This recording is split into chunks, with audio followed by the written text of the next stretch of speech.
Assalamualaikum warahmatullahi wabarakatuh. Perkenalkan, nama saya Abang Fadil Muhammad Isrof, biasanya dipanggil Fadil.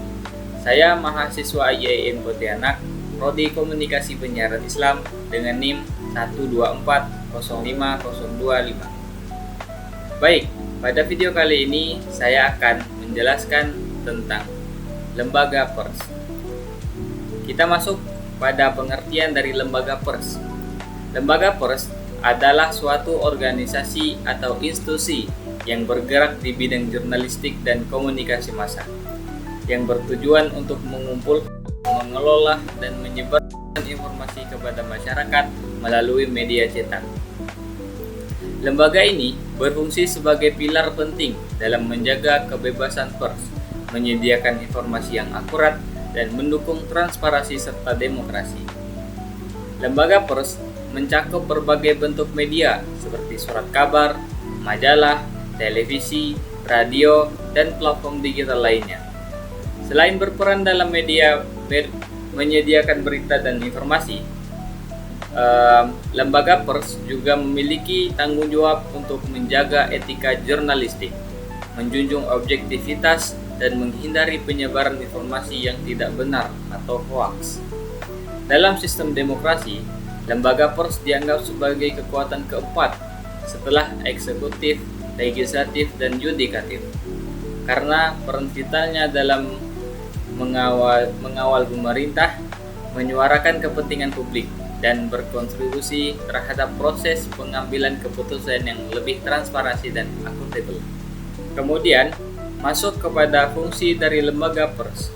Secara umum, lembaga pers merupakan media atau institusi yang beroperasi dalam bidang jurnalistik dengan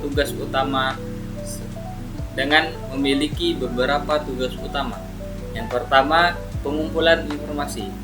Wartawan atau jurnalis yang bekerja di lembaga pers bertugas untuk mengumpulkan informasi dari berbagai sumber, termasuk melalui wawancara, observasi, riset, dan dokumentasi. Kemudian yang kedua, yakni pengolahan informasi. Informasi yang dikumpulkan kemudian diolah, diseleksi, dan disajikan dengan cara yang mudah dipahami dan juga relevan dan sesuai dengan kode etik jurnalistik. Hal ini bertujuan untuk memastikan bahwa informasi tersebut berkualitas, objektif, dan bebas dari kepentingan tertentu. Kemudian fungsi yang ketiga, yakni penyebar luasan informasi.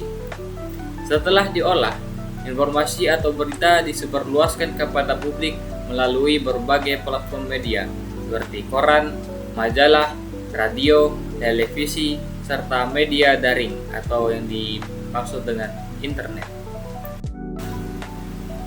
Itulah peran dari lembaga pers yang saya rangkum lebih singkat. Kemudian kita masuk pada jenis-jenis dari lembaga pers. Lembaga pers dapat dibedakan berdasarkan media yang digunakan.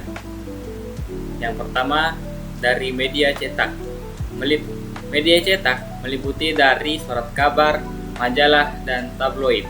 Media cetak adalah bentuk lembaga pers tradisional yang menyajikan berita dalam bentuk tulisan yang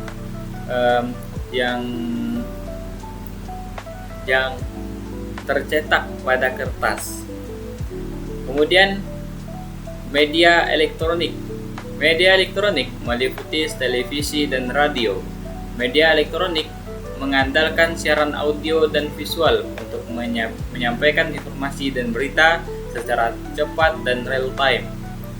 Kemudian jenis yang terakhir yakni media online atau digital. Media yang menggunakan internet sebagai platform penyebaran informasi. Contohnya seperti portal berita online, blog, media sosial, dan podcast. Saat ini, media online memiliki peran yang sangat besar dalam menyampaikan berita dengan cepat dan luas. Baik teman-teman, itulah penjelasan singkat dari saya tentang pers. Mencakup dari pengertian pers, peran pers dan fungsi dari lembaga pers. Mungkin sekian pembahasan dari saya. Ketemu lagi di video selanjutnya.